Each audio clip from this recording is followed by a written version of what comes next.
الحمد لله رب العالمين صلى الله وسلم على نبينا محمد وعلى آله وأصحابه أجمعين أما بعد.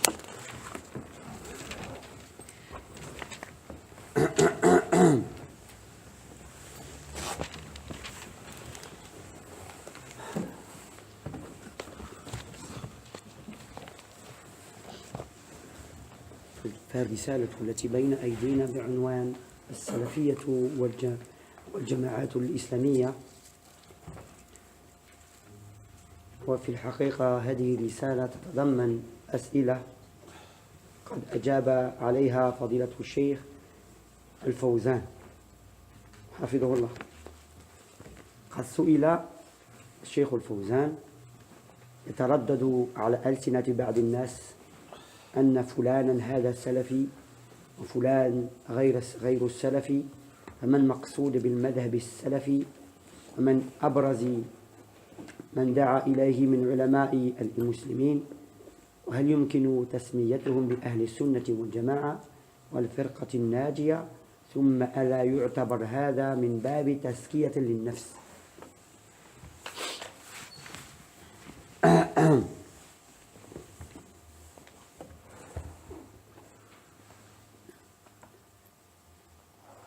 Alors, il faut que tu apprennes déjà la première chose, il faut que tu apprennes. C'est la différence d'école qu'il y a entre ce qu'on fait ici et ailleurs. Nous, on est sur une école salafi. Quelle est cette école salafi? À nous de l'étudier avant que d'apprendre des choses et d'augmenter tes connaissances qu'il t'incombe de connaître en islam. Apprends quelle est l'école où tu dois apprendre ta science. Cette école salafi, quelle est-elle? Et barakallahu fik. Ferme tes oreilles, ferme tes yeux par rapport à tout ce que tu vois. Internet, tu fermes tes yeux. On dit YouTube, ferme tes oreilles. Et voilà exactement ce que disait le ulama al-kibar. Prends cette règle, barakallahu fik. Prends cette règle.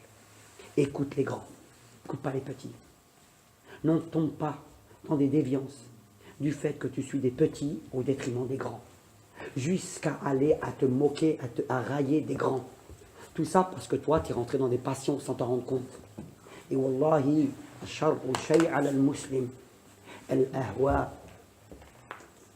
les choses pour le musulman, c'est le fait de tomber dans les passions.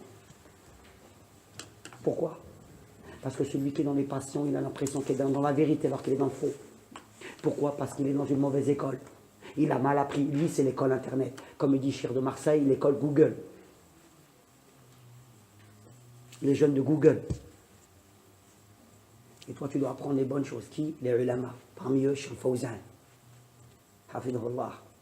Alors, ton Mohamed Hassan, le machin de Brest, pas l'imam, le machin de Brest, arrêtez. Il faut arrêter. Soyez sur des bonnes bases. Les bonnes bases, c'est des sciences. Et la science, tu l'apprends chez les gens de science. Barakallahu fik. Pas les gars comme moi qui parlent comme ça sans rien. Vous? L'école salafi, quelle est-elle? On a posé la question sur Fawzan. Il a arrêté avec, oui, Fawzan, il a dit, Cheikh Saleh Ali Cheikh, il a dit, Cheikh Al-Thamini, il dit, il y a pour ça poursuivre des gens qui n'ont aucune science. Ou des gens qui sont, soit qui ne sont pas des salafiyines, soit qui sont moulabbissines, mais salafiyya. Ils mettent l'habit. Et n'en sont pas. Va directement chez les kibar, barakallahu fik. يتردد على ألسنة بعض الناس. Dans la langue des gens, ça se répète. Qu'est-ce qui se répète? Ils répètent souvent. أن فلانا هذا سلفي وهذا غير سلفي. Les gens qui disent, ils répètent tout le temps, lui c'est un salafi, lui ça n'est pas. فما المقصود بالمذهب السلفي. Donc la personne qui pose la question, qui entend les gens qui disent salafi, pas salafi, il pose la question, il veut savoir. Car lui, il a compris qu'Allah subhanahu wa ta'ala, il nous a demandé de demander aux gens de science si on ne le sait pas. فَاسْأَلُوا أَهْلَ الذِّكْرِ إِن كُنتُمْ لَا تَعْلَمُونَ وَهُوَ لَا يَعْلَمُ أو يريد توضيح في الموضوع. Soit il ne sait pas, soit il veut des explications supplémentaires afin de prendre une bonne position. Et c'est ça qu'il faut que tu fasses. Tu dois apprendre ta religion chez les gens de science, et si tu ne sais pas, tu leur demandes. Et ne prends pas chez les petits. YouTube, Internet, c'est pas une école. C'est l'école des ulama, barakallahu fik. les ulama, jazakallahu khayr. فما المقصود بالمذهب السلفي. Qu'est-ce qu'on entend par le madhab des salafs? L'école des salafs. L'école des salafs, c'est quoi? L'école salafi, c'est quoi? Qu'est-ce qu'on entend par là? C'est la question qui est posée à Cheikh Fawzan. ومن أبرز من دعا إليه من علماء المسلمين. Quels sont ceux parmi les ulama des musulmans? Parmi quels sont ceux qui sont le plus, qui ont plus appelé à ça? Les plus célèbres qui ont appelé à ça? Quels sont ceux les plus célèbres parmi les ulama de l'islam qui ont appelé au madhab salafi? وهل يمكن تسميتهم بأهل السنة والجماعة أو الفرقة الناجية? Est-ce qu'il leur est possible de s'appeler les gens de Sunna wal Jama'a ou bien le groupe sauvé, الفرقة الناجية? ثم ألا يعتبر هذا من باب تزكية للنفس? Puis, pour conclure, est-ce que le fait de s'appeler les Sunna wal Jama'a, الفرقة الناجية et autres, ça ne fait pas que tu vends? C'est comme si tu rentrais dans un vantardise. Question posée à Fawzan. Et nous on est éduqués, on ne répond pas. On fait abstraction de tout ce qu'on a vu, ce qu'on a entendu. Internet, on a tout mis à la poubelle. Tout ce que disent les gens, poubelle. Et on attend la réponse des grands. Qui? Al-Fawzan, écoute. Écoute ce que le Fawzan dit. D'accord? Et tire-en des leçons et tire-en de la connaissance. Ton Internet, ça ne m'intéresse pas. Ton imam de je ne sais pas quoi, ça ne t'intéresse pas. Al-Fawzan. Et ce n'est pas de la pommade que je vais faire. Je m'en fiche de la pommade. L'imam de Mashtok, tu n'écoutes pas. Abou, je ne sais pas quoi. Abou, non, je m'en fous. Moi, ce qui m'intéresse, c'est la kunya de Fawzan. C'est quoi sa kunya? Je ne connais pas la kunya de Fawzan. Je connais celle de Sheikh Al-Albani, Abou Abdurrahman. C'est lui qui m'intéresse. Abou Abdurrahman Al-Albani. Mohamed ibn Nasser Al-Albani. Voilà ce qui m'intéresse. Mais Abou Foulan, ça ne m'intéresse pas. Mais fou, Cheikh Fawzan. المقصود بالمذهب السلفي. Et là, l'explique Cheikh Fawzan. Ce qu'on entend par le madhab salafi. Explique-nous, ya Cheikh Fawzan. Nous, on ne connaît pas. Dis-nous, apprends-nous. Parce que nous, on a écouté sur Internet. Nous, on écoute des gens, on voit les gens qui disent, on écoute, et ils disent beaucoup de choses. Mais nous, on veut la vérité, on veut le haqq, et c'est toi, ahl al-ilm, parmi les gens de science, qui va nous l'apprendre. Et ya Cheikh Fawzan, qu'est-ce que c'est que madhab salafi? Qu'est-ce qu'on entend par ça? Moi, je ne sais pas. Explique. هو ما كان عليه سلف هذه الأمة من الصحابة والتابعين وأئمة المعتبرين من الاعتقاد الصحيح والمنهج السليم والإيمان الصادق وتمسك بالإسلام عقيدة وشريعة وأدبا وسلوكا خلاف ما عليه المبتدع والمنحرفون والمخرفون. Parole tout simple. Qui sont madhab salafi? Parce qu'il y a toujours le petit rigolo qui veut te dire oui, tu n'as pas le droit, toi tu dois savoir lui répondre. Apprends. Tu dois lui répondre. Et si tu vois qu'il n'a pas la compétence de comprendre, ou bien il t'interroge juste pour essayer de te contrer, dis-lui salam. C'est Allah qui guide, c'est pas toi. Sois d'abord un salafi, toi. Et pour être un salafi, tu dois savoir quelle est l'école salafi. C'est quoi le madhab salafi? Et il répond. Madhab salafi, c'est ce sur quoi étaient les salafs de cette umma. Les salafs de cette umma. Salaf en arabe, ça veut dire les anciens, ceux qui t'ont précédé dans l'excellence, dans le mérite et dans le temps. Ils étaient avant toi. Parmi, car le fait de dire salaf, c'est ceux qui te précèdent. Et parmi les salafs, il n'y a pas que les salih, il n'y a pas que les salihoun, il y a les talihoun, et les mauvais. Pharaon, c'est pas un salaf? Pharaon, salaf. Mais est-ce que c'est lui qu'on considère lorsque l'on parle du madhab salafi? Là, c'est les salafs salih, les pieux ancêtres, parmi les compagnons, parmi les suivants, parmi les grands imams qui sont reconnus comme ceux ayant la croyance authentique et le manhaj saint, le chemin saint, la foi véridique, le fait qu'il s'accroche à l'islam, pas un islam, l'islam. Et lorsque tu dis l'islam, sous-entendu, l'islam avec lequel est venu Muhammad alayhi salatu wa salam. Et si je te dis quel est l'islam avec lequel il est venu, tu vas me dire il est venu avec une aqida. Tu vas me dire il est venu avec une sharia. Tu vas me dire qu'il est venu avec un suluk, qu'il est venu avec un adab. Donc toutes les choses avec lesquelles est venu le Nabi alayhi salatu wassalam, les salafs, ils s'y accrochent fermement. Ils s'accrochent à cet islam. Et cet islam porte un autre nom, sunnah. La aqida des salafs. La ibada ou sharia des salafs. L'adab des salafs. Suluk des adab, des salafs. Ton din, kulluhu, tu le reviens aux salafs. Qui, parmi les compagnons, parmi les tabi'in, parmi les grands imams, reconnus pour leur croyance authentique et pour leur manhaj saint.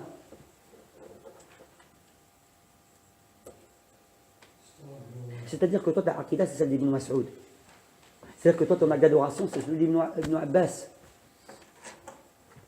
Le chemin que tu suis ou la façon de prêcher, c'est ceux des salafs.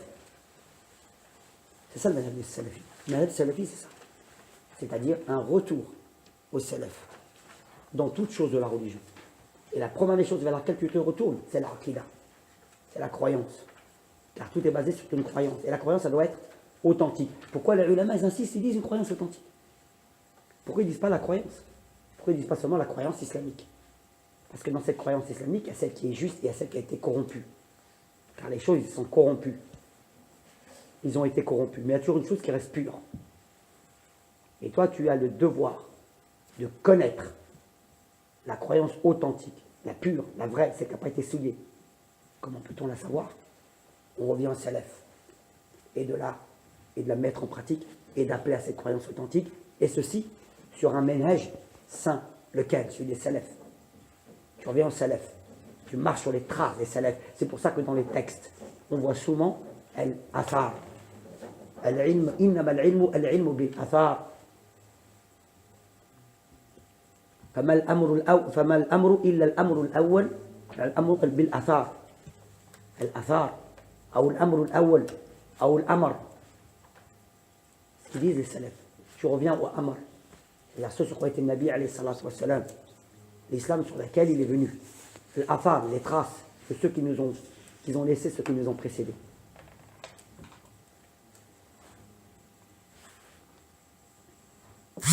Et non pas. Écoute bien, et c'est en ça que tu vas comprendre que le salafi, après l'avoir expliqué, il se démarque. Tu es un vrai salafi, même un salafi, si tu es dessus, dans ta croyance, dans ta sharia, dans tes ibadah, dans ton suluk, dans ton adab, dans ta da'wa, dans tout, ta religion de l'islam, et en même temps, tu t'écartes, tu te démarques, tout innocent. Écoute le mot, démarquer, innocenter, se désolidariser, s'éloigner. De qui? De tous ceux qui vont à l'encontre de ce manhaj. Pourquoi? On est tous des frères, on est tous des musulmans. Allah ne nous a pas appelés musulmans. Pourquoi tu me parles de t'éloigner, de te démarquer? Pourquoi? Parce que tu veux que l'islam reste pur.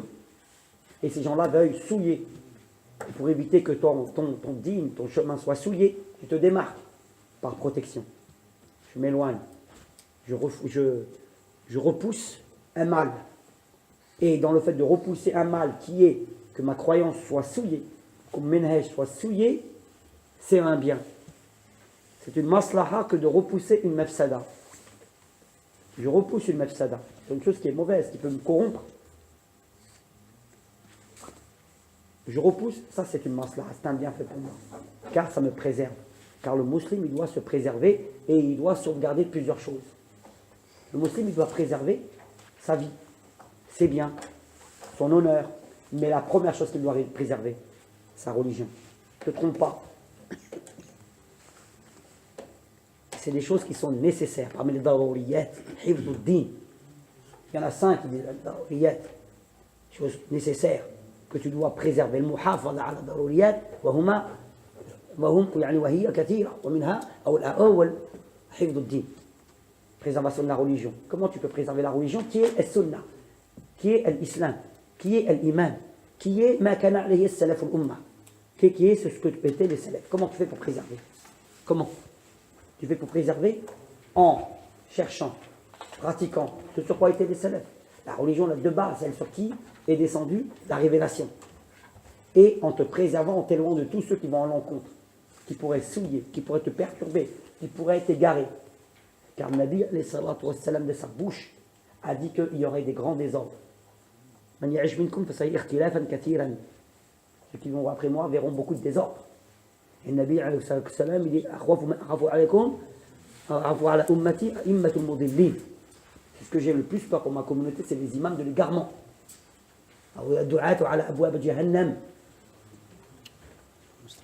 وخط النبي عليه الصلاة والسلام خطا وخط عن يمينه وشماله خطوطا على كل سبيل شيطان يدعو إليه منه الشيطان يدعو إليه. Il a fait une ligne. Cette ligne, il a fait plusieurs lignes. Il a dit dans toutes ces lignes-là, il y a un diable qui appelle. À quoi? À un égarement. Le Nabi nous annonce qu'il y a un égarement possible. Et il nous donne un remède. عليكم بسنتي وسنة خلفاء الراشدين المهديين عضوا عليها بالنواجذ وإياكم ومحدثات الأمور. Donc le prophète il nous dit par rapport au désordre qui va arriver, ceux qui vivront après moi verront beaucoup de désordre, beaucoup de divergences. Ça c'est un mal. Et il nous explique tout parce que le Nabi il ne meurt pas sans nous expliquer tout. Il nous a expliqué dans cette période de désordre comment s'en sortir. Et il nous dit donc accrochez-vous à ma sunna mordez-y à pleine molaire et celle de calife bien guidé. Et garde aux nouveautés dans la religion. Car toute nouveauté est un égarement. Et tout cet égarement te conduit en enfer. Donc il nous dit qu'il y a un mal, il nous dit comment nous en préserver. Et cette préservation, donc la préservation de la religion, se fait par le fait de suivre le madhab des salafs et de s'écarter de tout ce qui diverge du madhab des salafs. Car le madhab des salafs, c'est ceux qui s'accrochent sur la sunna. Et le madhab des khalaf, c'est ceux qui font des muhdathat, des choses nouvelles. Iyyakum muhdathat. Donc, iyyakum wa muhdathat al-umur wa iyyakum wa ahl al-muhdathat.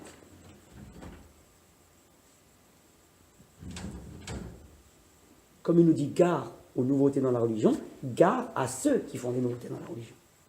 Parce que les nouveautés ne viennent pas tout seuls, c'est des gens qui les apportent. Comment on sait que c'est des gens qui les apportent? La parole du prophète alayhi salatu wassalam, man ahdatha fi amrina. Man ahdatha fi amrina. Celui qui apporte une nouveauté dans notre religion. Man ahdatha fi amrina, ma laysa minhu fa huwa rad. Man ahdatha. Donc les muhdathat, c'est bien les gens qui les apportent. Les gens qui apportent ces muhdathat. Donc tu dois te méfier de muhdathat et des gens qui les apportent. Comment? T'éloignons d'eux. من أبرز من دعا إلى مذهب السلف الأئمة الأربعة. Parmi les gens les plus célèbres, qui sont plus à mettre en avant dans ceux qui ont appelé ce madhab des salafs, au retour des salafs, 4 grands imams. Abu Hanifa, Malik, Shafi'i, Ahmed. Et les 4, ils ont un nom. Imam, ou plutôt un titre. Imam, al-Imam Abu Hanifa. Al-Imam Malik, Al-Imam Shafi'i, Al-Imam Ahmed, Al-Imam.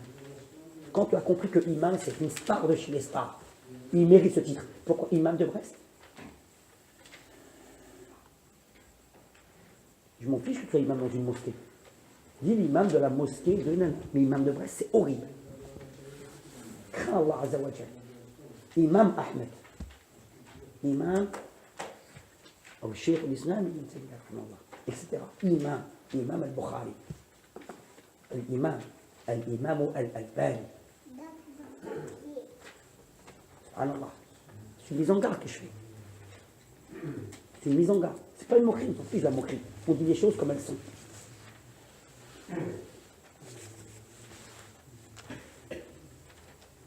Les 4 grands imams. Après, il est Cheikh l'Islam Ibn Taymiyyah. Ainsi que ses élèves. Rien que l'école d'Ibn Taymiyyah. Que des stars, il a laissé. Il n'a pas laissé des petits machins. Il n'a pas laissé des Mohamed Hassan. Il a laissé des grands imams. Al-Allama Ibn al-Qayyim. Al-Allama, le très savant. Ibn Kathir. Al-Dhahabi. Ibn Rajab. Et encore. Là. Là. Comme l'eau. Que des stars. Que des grands imams. Que des grandes stars. Al-Hafid. Ibn Kathir. Al-Hafid. Toi, tu vas me comparer les grands imams. Toi qui as pris la science, ça coûtait la science. toi qui apprends la religion, sur des bonnes bases, Inch'Allah, qu'est-ce que tu vas me parler de YouTube? Qu'est-ce que tu vas me parler de machin, machin? Alors que nous, on est en train de parler des grands imams. Imam Ahmed, Ibn Taymiyyah, Ibn al-Qayyim, Ibn Kathir, les stars, parmi les stars. Restons chez les stars. Et Wallah, comme il dit le Massoud, on ne s'égarera pas, Inch'Allah. Sauf si on prend de chez les petits, les pires d'entre nous, qui vont nous égarer. Mohamed al-Wahhab. وتلاميذه. Mohamed al-Wahhab, c'est simple. C'est 2 siècles, il est mort. Toute sa descendance, c'est des ulama. Jusqu'au un des derniers, parmi les derniers, Salih al-Ishir. Salih al-Ishir, c'est la descendance directe de Mohamed al-Wahhab. Toute descendance, il y a un savant. Savant.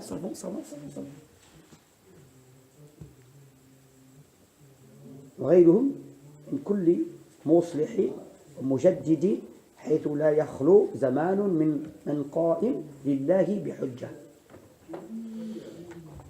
Et un autre parmi tous les grands qui viennent réformer, qui viennent revivifier la religion. Pas innover, changer, alterner, non, revivifier. Qui vont faire revivre la sunna de Nabi alayhi salatu wa salam, car malheureusement la sunna du prophète sallallahu alayhi wa sallam, il y a des choses qui sont mortes. Les autres sont mortes. Dans quel sens elles sont mortes? Les gens, ils les ont délaissées. Ils les ont oubliées. Pourquoi ils les ont oubliées? Pourquoi ils les ont délaissées? Parce qu'ils ont mis à la place une bid'a. Et lorsque la bid'a elle naît, une sunna équivalente meurt. Et les gens de sunna wa jama'a, ils font le contraire. Il faut revivre la sunna pour faire mourir la bid'a qui est à sa place.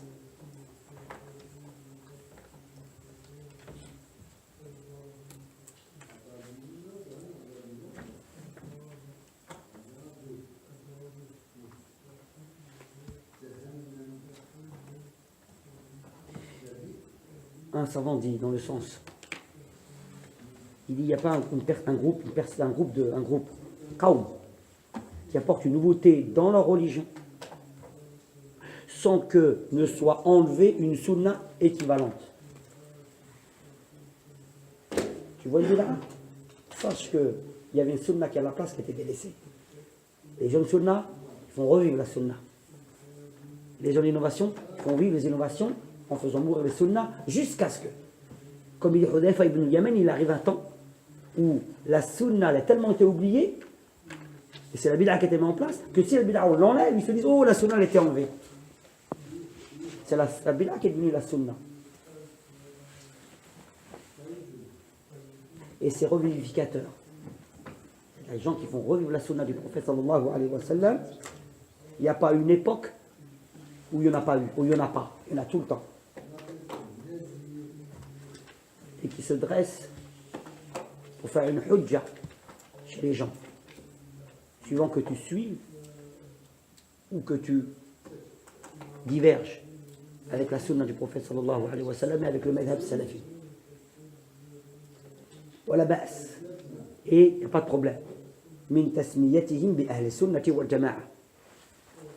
Il n'y a pas de problème qui s'appelle ahli sunnah wal jama'a. Il n'y a pas de problème. Elle explique pourquoi. Pourquoi? C'est quoi ça? On se vante? On ne se vante pas. Pourquoi tu es ahli sunnah wal jama'a?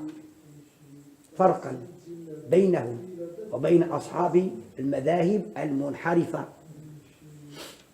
وليس هذا تزكية للنفس وإنما هو من تمييز بين أهل الحق وأهل الباطل.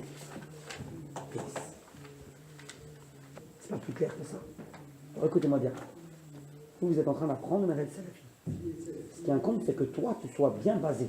Que toi, tu comprennes bien. On n'est pas là pour guider tout le monde. C'est là pour te guider, toi, bien comprendre les choses. Il n'y a pas de problème à se rappeler à Sunnah wal Jama'a. Pourquoi? Par différence entre eux et les gens des madhahib, des écoles divergentes, qu'ils ont dévié, qui sont sortis du chemin. Lequel? Celui du prophète, tracé par le prophète sallallahu alayhi wa sallam. À la différence. Ahl Sunnah, à la différence, Ahl Bid'ah. Dans la parole d'Allah subhanahu wa ta'ala, yawma yatabyaddu wujuh wa taswad wujuh, les jours où des visages seront blancs et des Les visages seront noirs. Ibn Abbas, il fait la différence. Qui sont ceux dont les visages seront blancs? Qui sont ceux dont les visages seront noirs? Les gens qui seront blancs, al-sunnah wal-jama'a, ou al-sunnah wal-ittilaf, et les gens qui seront noirs, al-bid'ati wal-furqa, ou l'ikhtilaf. Le jour où les gens seront blancs, yawm al-qiyamah, les gens qui seront éclairés de la lumière de laquelle d'avoir été des gens de la sunna et de la jama'a, les gens qui se réunissent autour de la sunna, et les gens noirs, ceux qui auront des visages noirs, qui n'ont pas été éclairés, les gens de l'innovation, de la divergence, de la division. Comment tu fais la différence? Comment tu fais la différence? Quand tu te donnes un nom, c'est pas pour te vanter. Pas croire que moi je suis meilleur. Moi je suis un groupe. Je suis mieux que vous, je suis sunna, vous n'êtes pas sunna. Non. C'est moi. Mon nom, il te dit tout sur mon identité. Comme je m'appelle un tel, fils d'un tel, je suis aussi du madhab des salafs. Les gens de sunna wal jama'a, pour te dire que moi, ma religion, je la prends chez eux. Les gens de sunna. Et je me retrouve autour de cette sunna. Je fais en jama'a. Je reconnais qu'on doit être des gens de la sunna. Et je reconnais qu'on doit être en groupe autour de cette sunna. Et que la jama'a ne peut être une jama'a que si elle est autour de la sunna. Hors de la sunna, il ne peut pas y avoir une jama'a. Ce n'est pas la jama'a. Al-jama'a, c'est ceux qui sont sur min ahl sunna. Dans la al-jama'a, fil jama'a, al-jama'a, il n'y a que ahl sunna. Ils se regroupent autour de ahl sunna avec des fondements. À la différence de tous les autres qui, eux, divergent avec Ahl-Sunnah wal Jama'a et qui ne s'accrochent pas fermement sur la Sunnah dans tous ses aspects, dans tous les côtés de la Sunnah, dans la croyance, dans la pratique, dans la jurisprudence, dans le comportement, dans. Et ceci, juste pour faire un discernement. Et le mot tamyiz, il est fort. Et Allah Azza wa Jalla t'a donné un aqal. C'est pour ça que dans Al-Qiyamah, ou bien le type qui vient vers toi, il dit non, on ne sait pas c'est qui Ahl-Sunnah. On ne sait pas c'est qui le Farqatun Najiyah. D'accord, le hadith 113 sec, on est d'accord. Non, on ne sait pas c'est qui. Le petit Khwanji, il vient, il me dit, c'est pas c'est qui. Subhanallah, Allah t'a donné un aqal. Pourquoi faire un aqal? Pour faire un tamyiz. بين أهل الحق وبين أهل الباطل أو بين الفرقة الناجية وبين الفراق الضالة أو المنهلكة.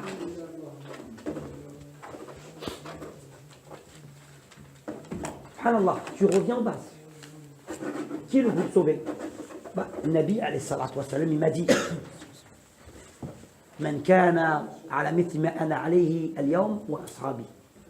Ma ana alayhi wa ashabi. Ceux qui sont sur ce que je suis, moi et mes compagnons. À toi de faire maintenant, est-ce que je suis sur ce que était le Nabi, alayhi salatu wassalam, ou pas? Oui, Farqatun Najiyah. Non, j'en suis pas. Point, baisse. Et c'est quoi? C'est un aqal qui peut te faire un tamyiz. Et une fois que tu as défini le bon du vrai, tu te différencies.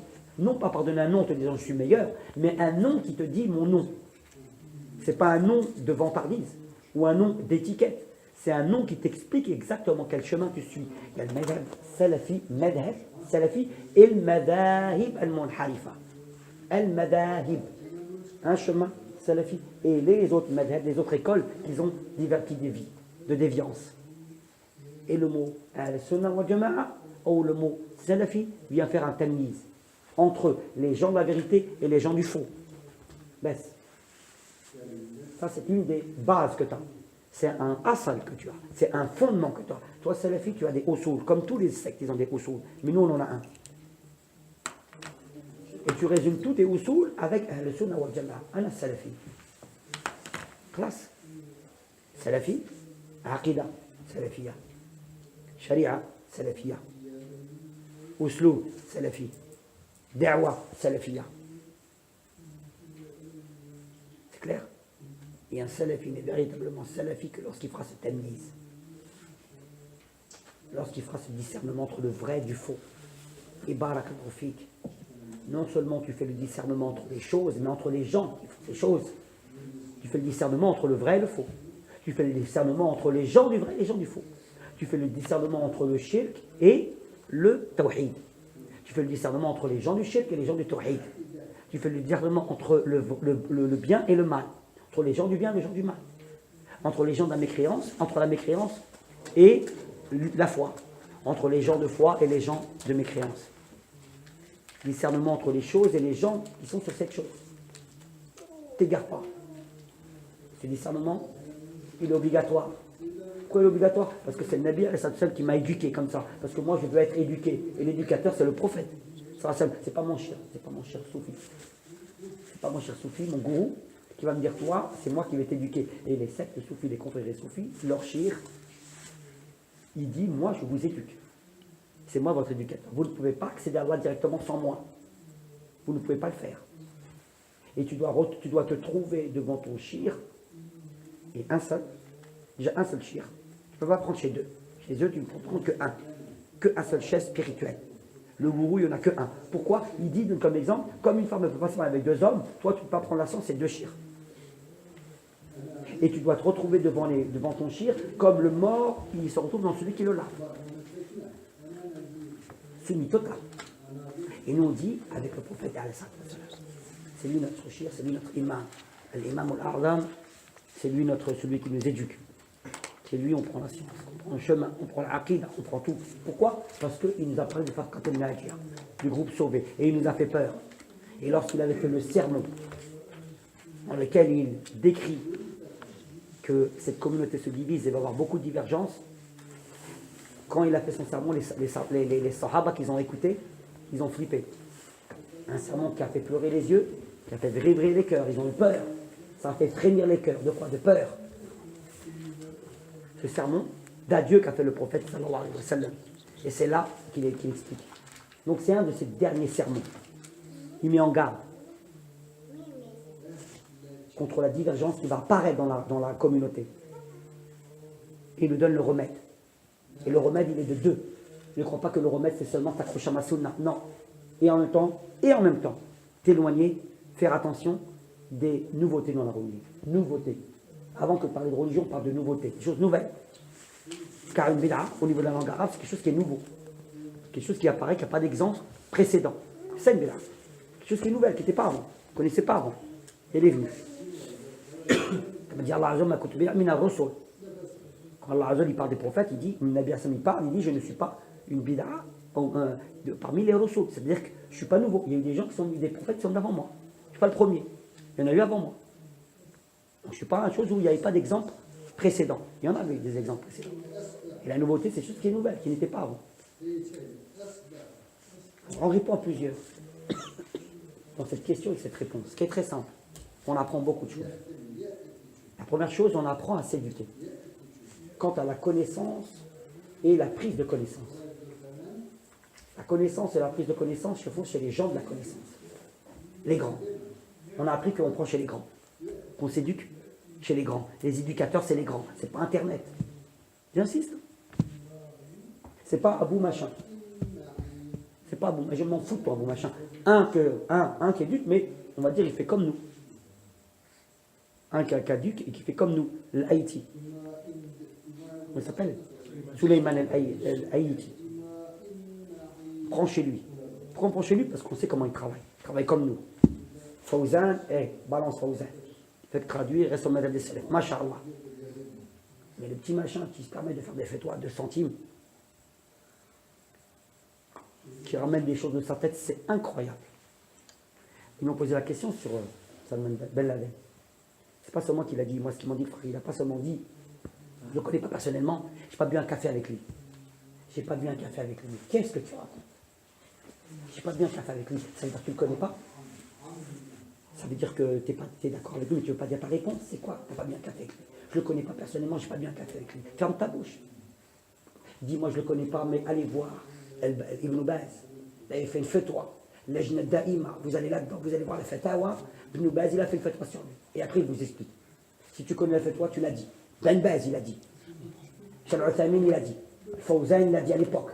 Al-Bawzan, il a dit. Tous les grands ulama. Et tu balances. Mais je n'ai pas bu un café avec toi. Là, tu me dis ça, c'est la coupe internet. Dégage. Dégage de là. Subhanallah. Alors, ces cas-là, moi, je te dis l'imam, je te dis Ibn Arabi. Je te dis, qu'est-ce que tu penses d'Ibn Arabi? J'ai pas bu un café avec lui. Je le connais pas personnellement. Oui, il est mort il y a des siècles. Je m'en fous ce que tu me dis, toi. C'est pas ton avis que je veux. C'est qu'est-ce que les ulama disent. Donc, c'est pour ça que, barakallahu fikum, sachez poser les questions. Ne dis pas, Ahmed, quel est ton avis sur ça? Dites qu'est-ce que les ulama disent sur ça. D'accord? C'est comme ça. Quel est le jugement quel est le jugement que les ulama donnent? Que dit le Fawzan, puisqu'on est en train de lire un livre de Fawzan? Que dit Cheikh Al-Uthaymin? Mais qu'est-ce que tu penses de Bania? Dégage. Qu'est-ce que les ulama on se dit sur? Donc aveu. Donc la preuve même que s'il a répondu comme ça, c'est que les gens qui lui ont posé la question ne sont pas éduqués. Et toi, tu dois t'éduquer. Parce que ça avait été éduqué, ils n'ont pas dit quel est ton avis ou qu'est-ce que tu penses de. Ils auraient dit qu'est-ce que les ulama disent. Qu'est-ce que les ulama les sunnah? Qu'est-ce que Cheikh Fawzan, Al-Uthaymin, Ibn Baz, qu'est-ce qu'ils disent là-dessus? Et lui de répondre ou de dire je ne sais pas. Allez voir les fatwas, moi je ne sais pas. Mais j'ai pas bien capté avec lui, merci, tu connais rien du tout, dégage. C'est pas toi qui va m'impressionner. Tu sais ce qu'il a dit? Il a dit qu'il était possible de faire comme des sketchs, tamthil, c'est-à-dire comme des pièces de théâtre pour l'islam. C'est bel da'wa. Ah. Et c'est ce qu'il dit, parce que Jibril, alayhi salam, il est venu sous l'apparence d'un homme. Voilà son dalil. Hayyu qayyum. La ilaha illallah, Muhammad Rasulullah. Là, il dit ça, voilà, voilà toutes les erreurs. Là, je l'ai trouvé, j'ai lu, qu'ils disent que comme s'ils faire sous la forme, sous le prétexte que tu fais de la da'wa d'Allah en faisant des sketchs, ou en faisant des films, etc. C'est une bid'a. Cheikh Tuwajiri, rahimahullah ta'ala, il a fait un bayan sur ça, il a fait une risala sur ça. Direct, Tuwajiri, rahimahullah ta'ala, et toi t'arrives, tu dis que c'est possible, et tu me ramènes, tu dis, la hawla wa quwwata illa billah, non, tu fermes sa bouche. Nous on est là, on lui dit, toi tu fermes sa bouche, tu parles plus. Les gars de Marseille, c'est simple. Il y a eu un gars, à une époque, qui venait qui faisait des doulos. Tellement il faisait des doulos, tellement il venait les gens, il n'y avait plus de place, plus d'eau. Pas seulement le khotba du mois, il khotba tout. Il a dit des choses horribles. Il parle d'Allah Azza wa Jal, il lui dit, il donne un exemple, il parle des baskets d'Allah, je sais pas, il vous donne un exemple.